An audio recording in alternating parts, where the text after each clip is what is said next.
Bonjour à tous et bienvenue sur Capital Bourse, la chaîne dédiée à l'analyse financière, analyse des indices, au terme graphique, chartiste, fondamental et au niveau des actualités. Je suis très heureux de vous retrouver. Alors, on va commencer aujourd'hui par analyser le CAC 40. Eh bien, on sait que le CAC 40, depuis un petit moment, eh bien, il connaît une douloureuse chute, une douloureuse baisse. On part des 7800 de ce début d'avril pour tomber net plat à 7300, environ 7300 points. Eh bien, ce qui est incroyable, c'est que, eh bien, on était tout de même, si on regarde en daily, sur des plus hauts depuis un bon petit moment, même depuis il y a un an, on était sur des plus hauts. Et puis là, pour un coup, on est retombé vraiment net, pardon, avec la clôture de vendredi dernier à moins 4%, ce qui est incroyable, c'est un crack carrément, ce qui est en train de se passer, c'est fou. Alors évidemment, dans la dernière vidéo, j'avais dit, soyez prudents, n'intervenez pas. Là, je suis en train de regarder rapidement ce qu'on a pu voir depuis un bon petit moment. Bah, les indices, les différents indices, on va les passer au peigne fin, on va être tranquille, on va regarder ce qui pourrait bien se passer. On voit que en termes de volatilité, en termes surtout de spéculation, qu'est-ce qu'il y a à faire? Eh bien, on va regarder ça en termes de zone support, résistance. En tout cas, on va essayer d'éclaircir et surtout de comprendre un petit peu quels sont les endroits ou les zones potentiellement à intervenir ou ne pas intervenir. Eh bien, on va regarder d'abord le CAC 40. Alors, le CAC 40, quand je suis en daily, eh bien, on voit que on replonge dans la tête de la zone des 7000, 7200. Là, on peut se permettre de prendre des très grands écarts, étant donné qu'il y a une très très forte volatilité sur les marchés, donc des écarts de prix extrêmement dingues. On a pu avoir des opportunités de short, parce que on était quand même en tendance baissière en ce mois de mars, comme on l'avait dit. Et pour l'instant, eh bien, c'est plutôt un couteau qui tombe, qui réagit face à tout ce qui se passe dans ce climat et qui anticipe certainement des choses qu'on ne sait pas ou qui est en train d'absorber en tout cas des facteurs que pour l'instant on ne maîtrise pas. Donc en fait, qu'est-ce qu'il faut faire en ce moment, après un CAC qui a perdu quand même 4%?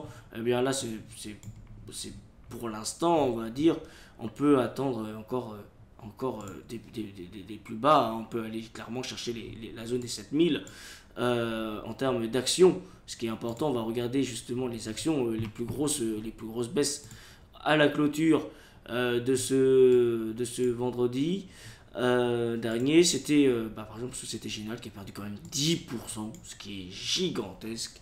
Ça fait mal. 10% qui était à son plus haut à 44 et qui est revenu à 34 euros. L'action, on peut voir que en fait, quasiment toutes les sociétés sont en clôture. On va comparer aussi un petit peu si c'est. Il y a peut-être des zones intéressantes à travailler. C'est l'objectif aussi de cette vidéo, de regarder un petit peu les zones où on pourrait travailler. Mais pour l'instant, là, je suis en train de regarder en même temps que vous avec ArcelorMittal, par exemple, des zones d'achat. Non, on attend. Puis regardez, c'est vraiment un couteau qui tombe. C'est même Dassault Aviation. C'est vraiment pas joli ce qui se passe. Attendez un petit peu. C'est les soldes.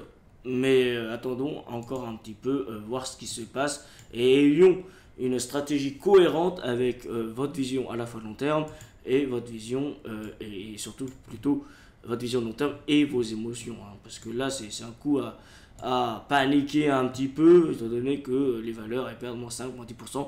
Et ce qui joue, évidemment, lorsqu'on est investi, par exemple, sur plusieurs actions de CAC 40, l'effet cumulé qui est que il y a des pertes, de la casse dans les portefeuilles. Et eh bien, c'est là où, en fait, on commence à absorber les émotions, ce qu'il ne faut surtout pas.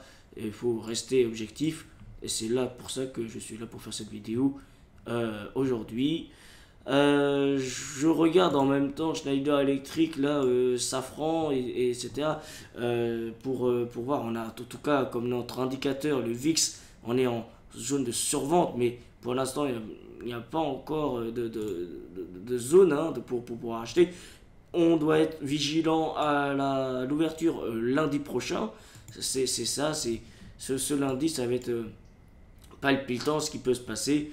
Malheureusement, je ne serai pas disponible pour regarder ça en temps réel, étant donné que par manque de temps, mais j'aurais vraiment apprécié pouvoir regarder ça en temps réel. On va regarder maintenant les quelques valeurs qui ont un peu, qui ont, on va dire, un peu performé, même si elles ont été en négatif, mais on peut le dire quand même, qui ont beaucoup moins baissé comparé à la Société Générale qui a perdu moins 10%.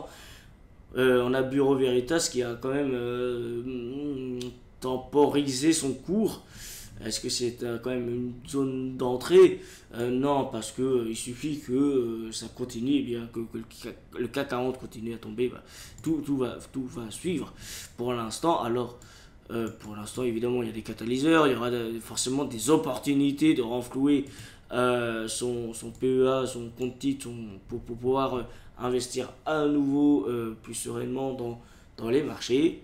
Maintenant, je vous propose qu'on passe directement sur le DAX. Voilà, le DAX qui est complètement, qui s'est pété la figure comme tout le reste, qui a le plus morflé avec l'US 100, donc le Nasdaq qui a perdu quasiment plus de 6%.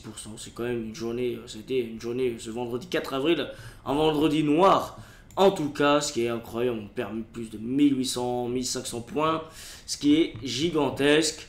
Là pour l'instant on est carrément avec un VIX complètement en dessous des standards du marché. On est en survente, panique, ça veut dire ça hein. Et pareil pour les autres indices comme le SPI 500. En tout cas, grosso modo, eh bien, on peut dire qu'il faut attendre. Il y aura des opportunités, évidemment. À titre de comparaison, on va regarder quand même le Dow Jones lorsqu'il y avait la pandémie du coronavirus. C'était en 2020. On va regarder un petit peu s'il y a une cohérence dans tout ça. Là, je me suis mis en moyenne en 2020. Boum, boum, boum. Voilà, on avait fait ça, puis après on était remonté très vite. Mais là, on voit bien que c'est une belle mèche rouge. En fait, sur le Dow Jones, il faudrait regarder ce niveau de bougie là. En tout cas, si on est amené à aller en dessous des 30 100, ça sent un peu mauvais hein, pour le coup. Pareil, un petit peu, voilà, en fait, on a à peu près là, sauf sur le CAC où on était vraiment très très haut, cette configuration là. Je compare en même temps le DAX où on était monté très très haut, mais ce qui est normal parce que on est passé de 30 entreprises à 40 entreprises dans le DAX, donc c'est évident que on avait une augmentation, hein, évidemment, ça c'est lié à ça, mais c'est quand même incroyable ce qui peut se passer sur les marchés actuellement, donc soyez vraiment prudents. Pour l'instant, il n'y a vraiment pas d'opportunité, même en short, parce que, alors on va regarder, on va prendre un exemple, par exemple avec Sanofi en daily, qui veut commencer à shorter le dent. Là, c'est pas du tout professionnel de shorter là, même si c'est tentant pour se dire, allez, on va chercher les 88.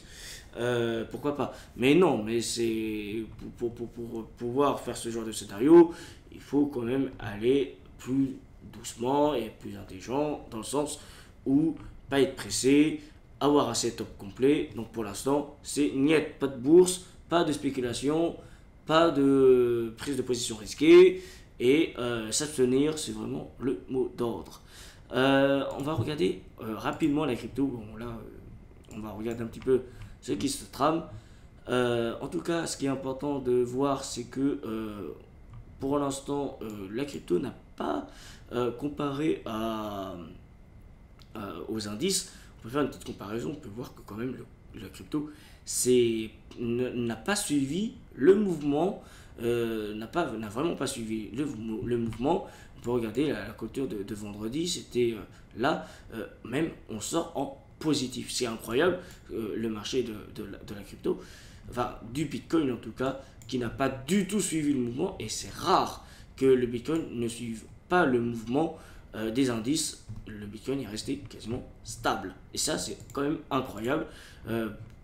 C'est un scénario quand même atypique. Là, on voit bien Normalement, on disait que le Bitcoin était corrélé au SPI 500. Et là, il y a une espèce de décorrélation, pardon, incroyable. Et est-ce que ça veut dire à l'avenir, Bitcoin peut